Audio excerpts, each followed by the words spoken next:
Hello Harvest Africa family, welcome. This is Andres with Linda, and I'm so excited to finally bring to you part 2 of our conversation with Felicity Munis. Now, if you're just joining us, I encourage you to click a few links back to part 1, where you will be introduced to Felicity, the award-winning poet, who along with her sisters began the Sister Darling movement.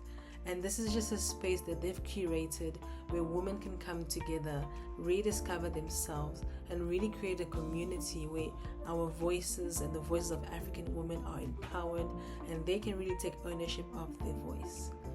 Now, in this part, we are touching a bit more on the fashion industry, more so into how she came into fashion, how it began, and a story that really is riveting and really showcases the power of women and how we can really work together and collaboratively create spaces where we rediscover how we can embody our freedom through the use of clothing. And this conversation is an incredible opening to really how history and our own colonial mindset has shifted us to really question how we even value our own identities, our own creations. And so this is an important conversation. I really hope you continue further into this, and if you do, thank you.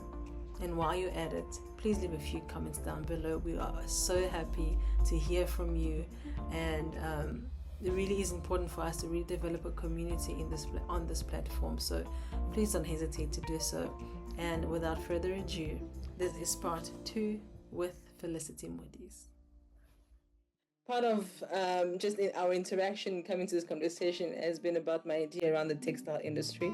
In the movement that you are creating, and in relation to the textile industry and imports of clothing into Kenya, how are women, or how are you using the space to interact or to sort of interrogate that situation and the people with whom that you are working with? So I think it would be good if I give you a little bit of my history into the fashion space. Yes. Shortly after I quit my formal employment job, I just felt like it wasn't really aligning with the things I wanted for myself. By that age, I didn't exactly know what I wanted for myself. I just knew that environment wasn't it.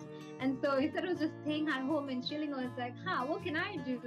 And it was also hugely inspired by my big sister. She is always, she's like tried almost everything, and she's always like, okay, so let's be up and running, And so even that getting into the fashion space was hugely inspired by my big sister Aikos. And so I started by going to the market, getting clothes, looking for people to sell to, and had been in the corporate space previously. So I already had clientele, my previous colleagues, they'll be like, hey, I've just brought new stock, you guys. Look at and I have an eye for things. Yeah, I have an eye for style. And so I sold for quite a while until COVID happened. So when COVID happened, that's 2020, there weren't clothes coming into the country. So it was mostly dead stock. The clothes weren't really nice. The markets were closing, and trying to rebuild the business shortly after COVID was nearly impossible. That's around 2021. It was next to impossible because you still go to the market. Most of the the vendors I used to buy from had closed down, and it was really hard getting good stuff anymore. And so it just wasn't making sense because your clients are waiting for clothes. There are no clothes to be supplied. So what happens? Eventually the business closes down. So the business closed down, and I was like, okay, so what can I do? What else can I do? Still trying to navigate the things that I like. And so I started making clothes. I had learned how to make clothes shortly after. So that moment when I was still at home before I joined college, I had learned how to make clothes from a friend of my mom. So at that point I was like, I could do this. And I started by a friend of mine who's also an incredible artist and an incredible curator. They're called Max Daniel. And so they were the first person to give me a job. They were like, I'm going to the East Africa Plus Size Fashion Affair. I need an outfit.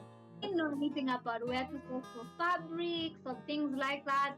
So I took an old Mtumba clothes, cut it into pieces, redesigned the whole thing. Amazing. And they were excited about it. And so I started making their clothes but it was mostly clothes from Tumba that I didn't like the style that was there, but I'm like, oh, but I could make it into something more beautiful and it should be unique as well. And so that's how I started actually being into the business. And then their friends were like, who's making your clothes? Yes. And so that's just how it began. And so now I had to start asking, where do people source for fabrics? Where do people get like old threads and stuff like that? And so that's how I officially got into the fashion space. I think sometime around 2022, thereabouts, yeah. That is what brought about the foundation of the Mudis House of Art and Fashion, the fashion space I could run with my sisters. The Mudis is my dad's name, yeah? Okay. So it's just the three of us, the Mudis sisters. I think most of the things I have had the privilege of being part of are built on sisterhood. And so I have been in the fashion space for a while now. I took a step back last year of closing down our physical location because I was traveling outside a lot and it just wasn't making sense to have the store open without me being there, and rent still has to be paid at the end of the day, and I'm barely within town, you know. But within the Sister Darling space, I have to be honest and say we haven't had a lot of conversations around clothing or the textile industry.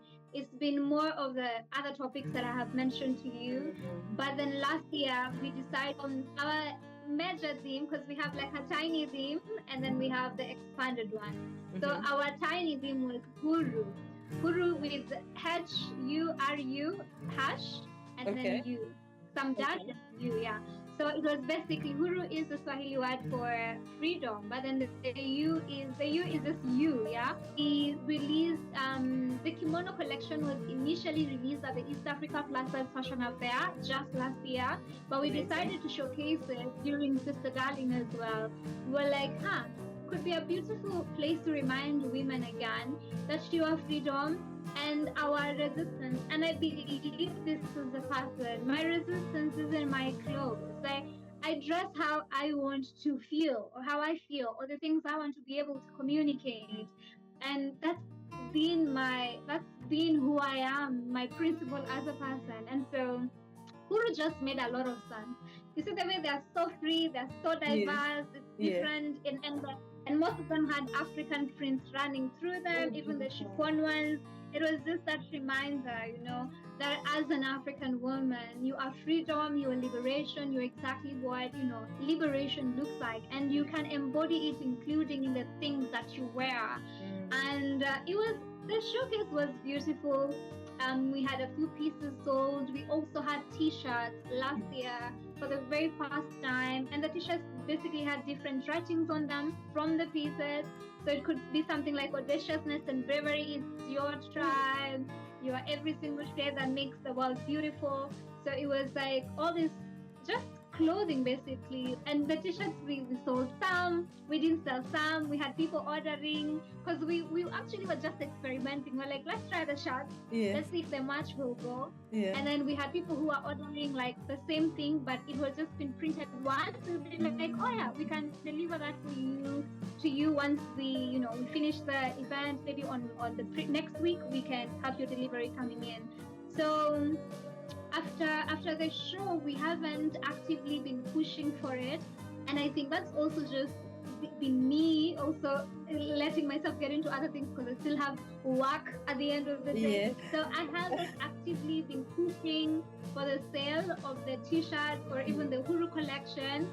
But they've been on our TikTok, they've been on our IG, just reminding people, your clothes is your resistance. Wear it, So every single time we honestly are talking about HURU, for me, it's such a reminder that this kimono is resistance. It's not just a piece of clothing. It's not just another chiffon thing. Not just that. It's your clothes are your resistance.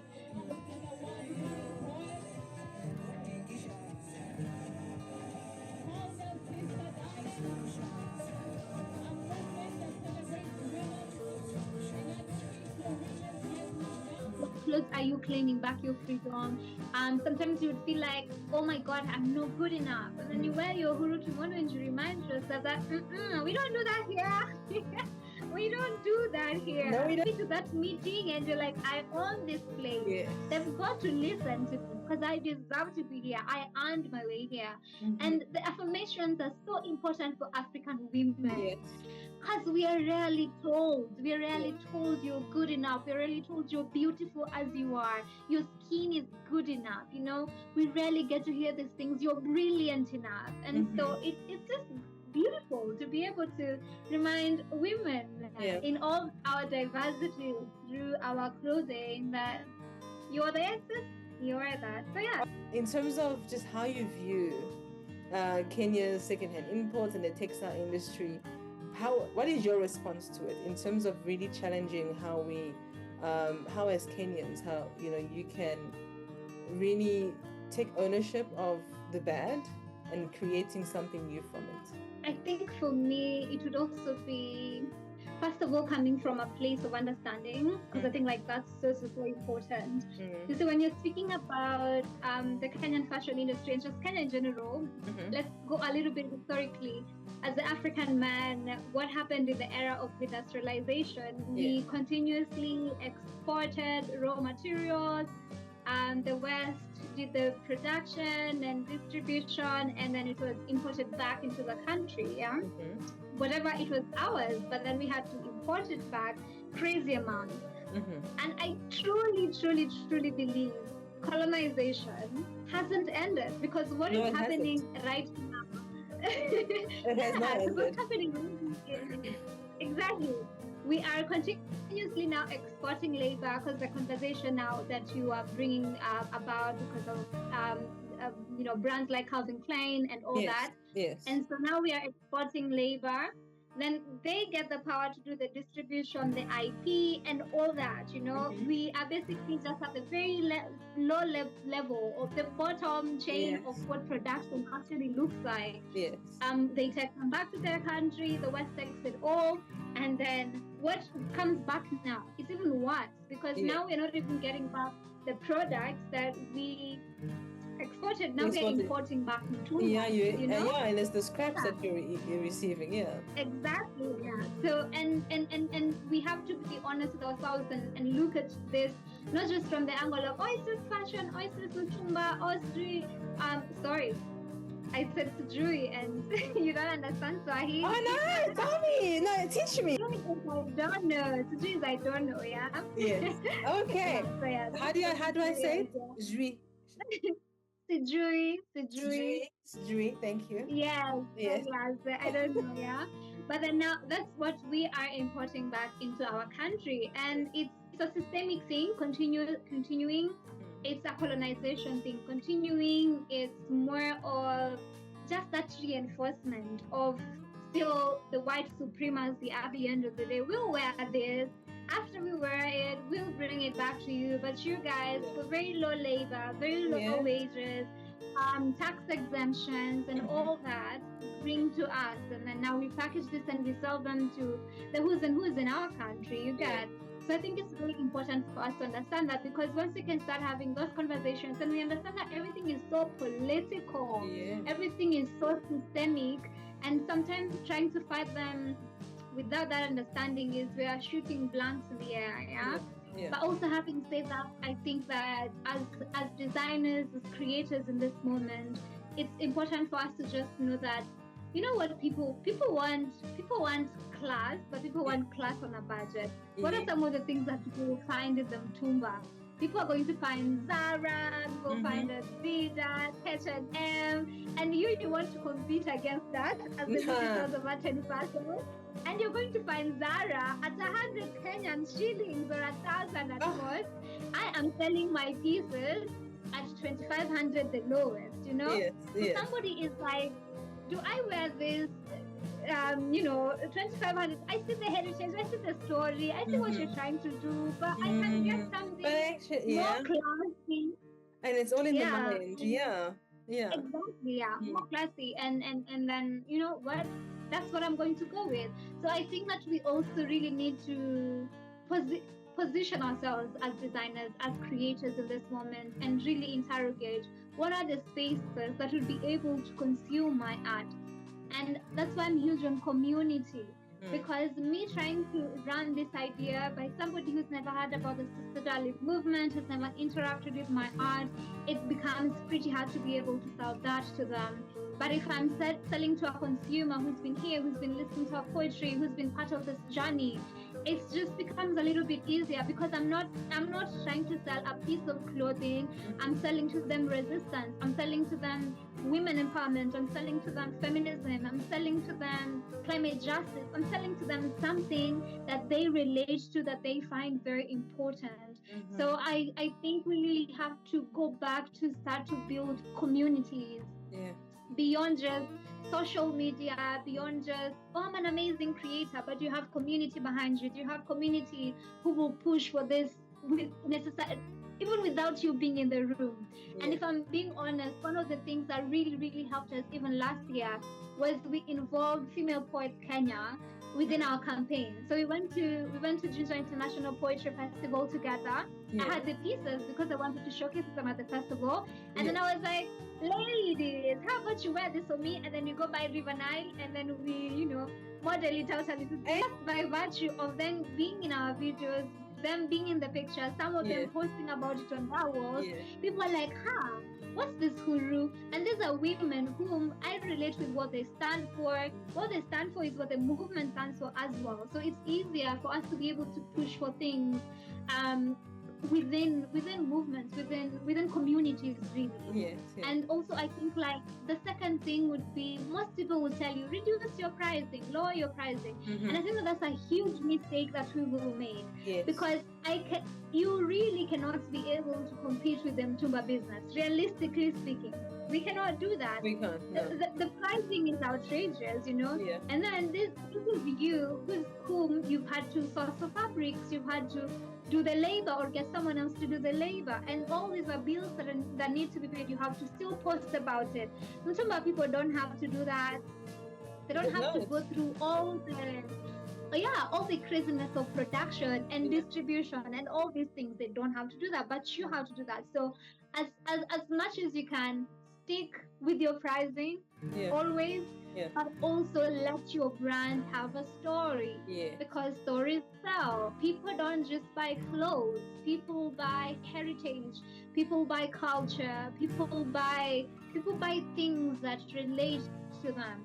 And so when you can be able to tie it down to something that means something to you, I'm not saying make it up, unless of course you can, because marketing, but at the end of the day, we really, really have to have stories behind the work that we do as a people, because it's much easier. It's not easy. It's much easier though to sell stories than it is to be able to just sell products. So in that lens, we really have to do that, because if we are going to be talking about the long term, which is a structural thing, we need issues around policy, we need issues around tax reduction, we still need so much capital access for local designers. But then if you're being honest, these are things that are very political.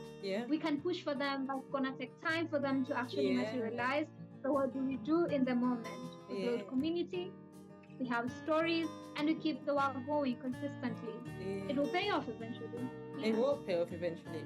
No, that's very true. And this imperialist system is so embedded in us, especially as Africans, even in how we interact with each other as Africans. And we are in this perpetual state of colonialism. And even though it looks different and it seems as if we have freedom, there's a book, I actually have it here. It's called The Freedom Artist, right? By Ben Okri. It really is about thinking, or actually opening your mind to really realize that we live in a prison. Even how information is spread or told to us, we are almost regurgitating what they want to tell us. Access, especially now with social media, access to information, academic information and information about the politics that we're surrounded in, is almost, it's curated to suit their agenda, and we think that we have this information, but we actually don't. Because if we dig deeper in this history, you will find that what they're telling us is almost like a watered down version. And because we become so easily manipulated with social media and we want quick content, we miss the fact that actually what information am I consuming? So the freedom artists really push you to think about the world in different sort of frames, and to really say that we actually live in a prison. We think we are free, but we're actually not. The systemic issues that we're facing, especially like in the textile industry, is so large, and it requires a transformation of our governance, leadership, decolonizing space, and decolonizing just the systems that we are sort of imposed on, because a lot of it is colonial systems that are just reshaped and reframed, right?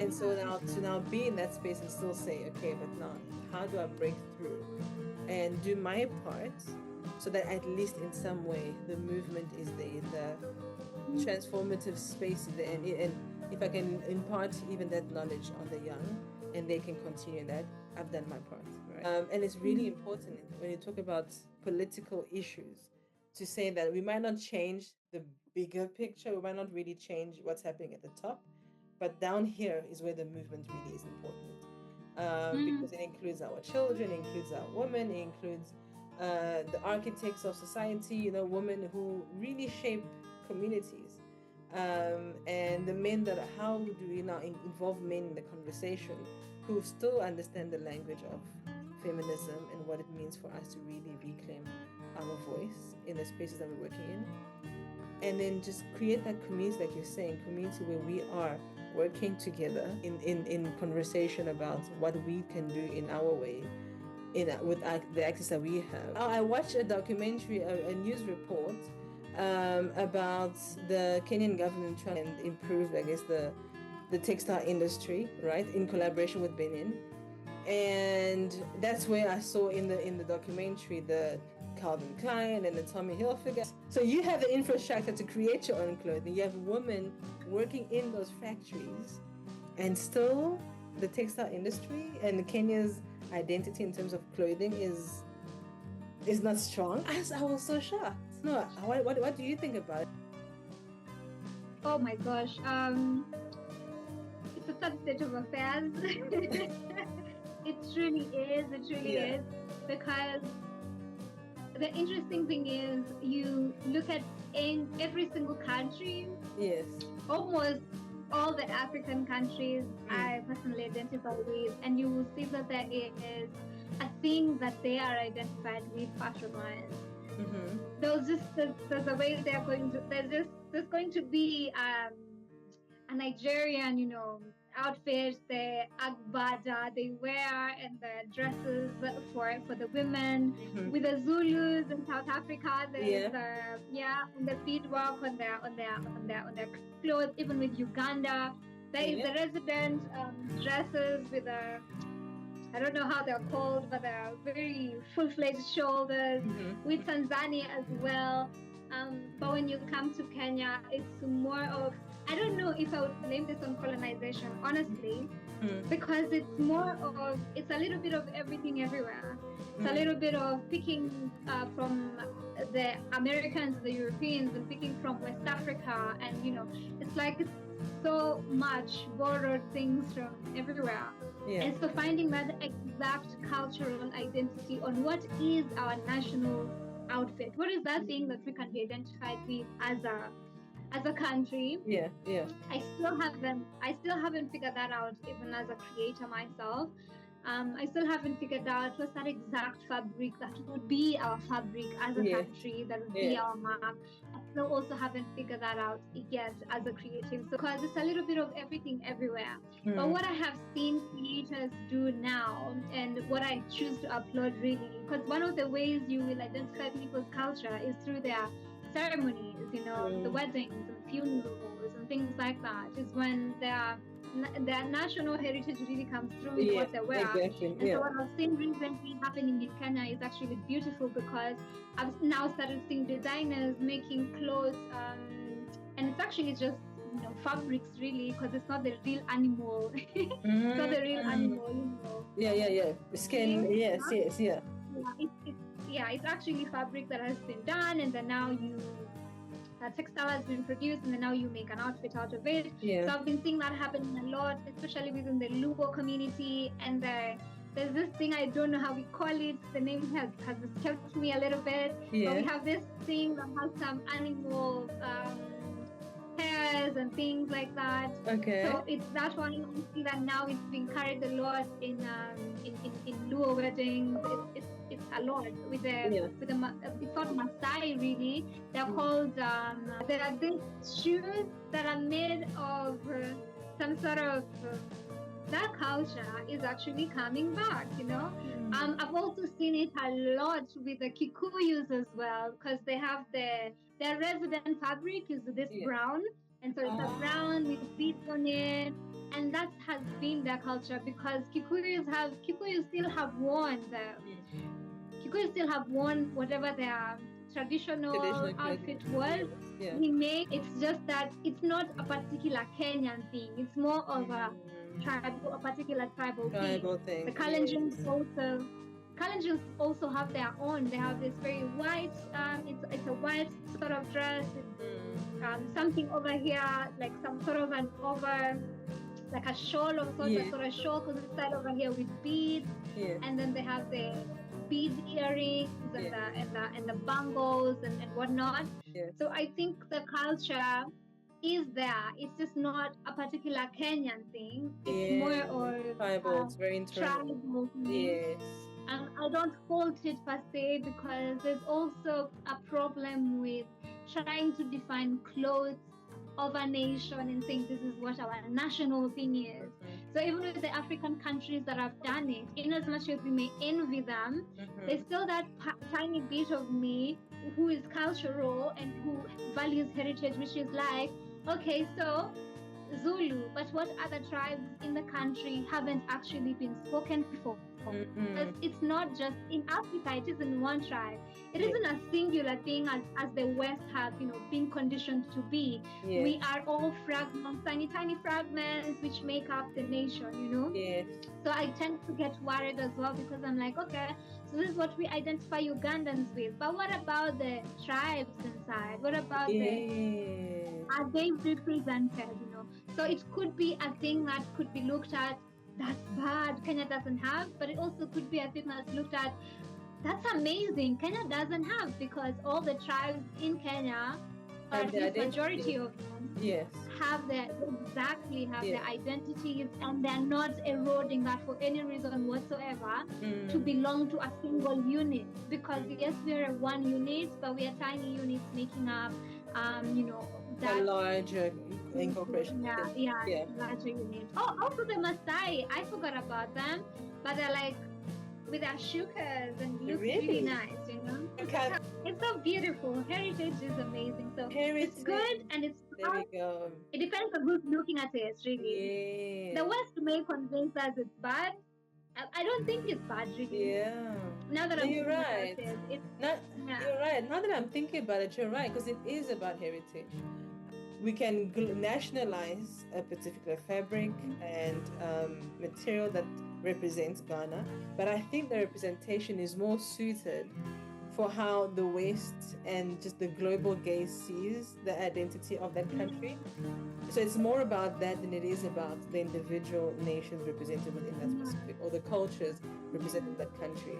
Because it's almost as if identifying with the one set of how can I put it, prints or design is a representation of the whole. Whereas if we think about community is composed of different parts that make up the whole, right? So we can be in a community and you are Swahili and you are a Tutsi, you are of different culture, but we are in that community because we are diverse in that way. And our different trains of thoughts, our different origin, our different culture makes us that much more richer. So it's like, okay, do I want to be part of the collective or do I want to be part of the diversity? And I think that's where the question really is. Do we want to be known as a singular sort of, in a singular frame, or do we want to be known for our different heritage that we share, that is different to one another, that we share collectively because we are one people from the specific nation? No, I love what you're saying, because actually it takes us back to colonization once again. Yes. Because even the Europeans or the white man doesn't want to be bundled as the white man, they want to be very specific. I'm American, I'm German, I'm this and this and this. And then when it came to Africa, it was supposed to be just the black man, just the Africans. Exactly. So it's supposed to be tied into a single unit that's so easy to control. The single unit that is horrible, poverty-stricken, needs us, doesn't have infrastructure, which is, as you said, which I agree with, narratives that were sold to us that aren't necessarily true. So it's easier to control you when parts of your identity are taken away, your language is gone, your culture is gone, like all these facets of you are gone. And so they start to make you think that you're one. And the moment you start thinking like that, and it's not even our spirit of in our spirit of Ubuntu way. Exactly. We need you to be a single unit that we can colonize your mind enough for us to be able to control you and make you feel like you need this. And you need this, and you need that because we have that, So I do agree. Do you want to be part of the diversity? I love that. These people are literally benefiting from the labor, from the resource of Africa. They are exporting and making money, and whatever they're not selling, they bring it back to us, right? And so you basically subconsciously really inviting the notion of theirs is better than ours. It's like, I'd rather put money into what they're creating because of status than what is my heritage and from my people, because it's less visible. And it's almost like we have to show our grandiosity. We have to show that we can afford these things as if the title is more than the story behind what I'm actually wearing, right? Because if I'm wearing something of African descent and it's from my culture or someone else's culture, I am representing those people. And I'm really saying that, I resonate with you because you are African, because we are a brotherhood or a sisterhood, and because I cherish our cultures. And for too long we've cherished their cultures or their way of thinking or their way of creating, and we really continuously in a continuous system of just perpetuating an othering of the body. And we don't even realize it. We are othering ourselves. And I really look forward to the day when we really take, just in the conversations that we have, we really take charge of what belongs to us as the generations, as time goes and new generations come up and we are raising in different generations. I think it's really important for us to really have these dialogues of saying, let's cultivate our identities from our perspective and empower ourselves to really recognize the beauty in it without recognizing what they're trying to do, but also truly, embracing who we are as a people and the diversity of Africans, right? And I don't know if you want to add anything on that, but I think that's just a powerful sort of close for me to say that to be African is to really take charge of the stories and the identities and the history that is us. And like now, catching yourself to say, what am I perpetuating unconsciously that is not necessarily something that I've taken the time to think about. So let's think about those things. Let's interrogate those a bit more. Just to say, this has been an important conversation, not only because we need to have these dialogues, but also because I think through your work, one thing I've learned is the power of women in spaces of activism, the power of our voice in whatever form that we choose. So yours is poetry, yours is just clothing and fashion, and just the work that you're doing is so important. I think when I think about it and the youth, right? For me, it's really about, as women, and as I call us architects of society, because women, we create spaces for the next generation to be brought up, right? And a lot of our grandmothers and mothers have taught us that. And so in curating space for dialogue, it's really important for us to recognize ourselves as members of a body that is inherently gifted. And when we discover our gift, that's when I think we really are able to put ourselves in a place where we can also empower others to do the same. And I think just your journey and just your voice itself really speaks to that, to really say that we can we can play our part in society. And however small, however big, or however difficult it is, just the will and the desire to keep pushing and pushing forward is really important. And it's a conversation that I think young people really need to understand, is that it's difficult, and we live under systems, and we live under a patriarchy, and we have leadership and governance that often fail us. But at the end of the day, we are the people who are given the gift and the mantle to really cultivate the spaces where we can transform those spaces for ourselves, for the future. And I really hope this language of community really translates to whoever listens to this conversation. And it's really powerful what you're doing. So thank you so much. And I think the closing question is, who is Felicity? What is Felicity's, I guess, final closing statement to the work of activism, the work of really taking back our narratives and creating spaces where other women, other people can feel empowered? Just like I said before, for me, it's very important to ask questions, to interrogate, to get into the movement, understanding who you are, because when you are able to understand that, you're able to show up better for the world, instead of just what the media has said, or what the people around you are saying, and what your politicians are saying. Because at the end of the day, there's somebody who's always benefiting from systemic failures, systemic oppressions, and all the social issues that we're having. So we really need to interrogate that heavily, because sometimes we're fighting against each other, and that person is not the enemy, you know. You realize that a lot of times your enemy could be patriarchy, it could be the politicians and the seats, it could be capitalism, it could be white supremacy, and all these things. And so we start looking at our neighbors and the Mtumba seller, like the Mtumba seller is not the problem, is the problem, but that is not actually the problem. The problem is the system. We are stuck looking at, but why not are those women not quitting their jobs in those, companies that they're working in, because they know at the end of the day they're producing and it's not going to benefit us because we don't have IP control over it and all that. But then it's not their fault. It's the problem of the system. It's our country that's allowing this to go on here.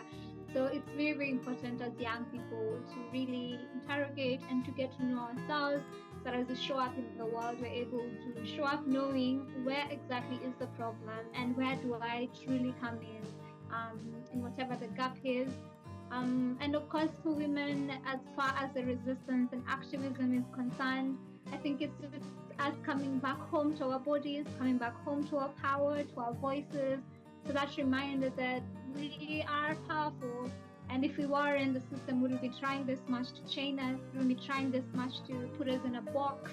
So liberate yourself and walk in all the freedom that there is to walk in a world that tries to chain you always. Wear anything you want to wear, eat whatever you want to, build a house wherever you want to, choose whether you want to get married or have children or not. Be that CEO, create that career, be an artist, inspire the next generation. Whatever freedom looks like to you as a person, embody it, wear it very boldly, very proudly. Just do not allow yourself to be boxed again, because that boxing happened to our foremothers, that boxing happened to some of our grandmothers, that boxing happened to some of our mothers. And our mothers told us, our grandmothers told us a different way of life. They were like, not anymore. And they fought in their own little ways, to ensure you're living in this liberation. So as I always say, may I live in a way that my foremothers will be proud that I was the continuation of their existence, as should every African woman. As should every African woman. Oh man, thank you so much. So please share how we can follow you, and where your work is best published. So I am based in Kisumu, Kenya, and my social media handles, now it's like it's about to get a little bit crazy over here because I decided that I do not want to mix whatever happens in the movement building with whatever crazy things I do in my personal profile. Yes. And whatever happens in the person business. So my personal profile on Instagram, on Facebook is Felicity Munis. On LinkedIn as well, it's Felicity Munis. For the movement That is on Instagram, on Facebook, on Spotify, so Sister Darling Podcast. On YouTube, it is Freedom in Healing. And the fashion house is called the Mudis House of Art and Fashion on Instagram, on Facebook. And finally, we have an umbrella for all these things. It's a community-based organization founded by my sister Aikos and I, and it's called Freedom in Healing. So you find Freedom in Healing on LinkedIn, on Facebook, and on Instagram. So that's basically me. Perfect. Yeah. Thank you so much, Felicity, for this conversation. It has been insightful, and also just a privilege to just hear. So thank you so much. Thank you as well. Thank you so much. You are so insightful. You are so warm, and talking to you is just like really easy. It's so beautiful. It's like, oh, I've always known her. You know, it's just like we're having a good time. So this was really nice. Thank you so much, and I wish you the very best with Harvest Africa. I can't wait to see what this partnership could be able to brew moving forward.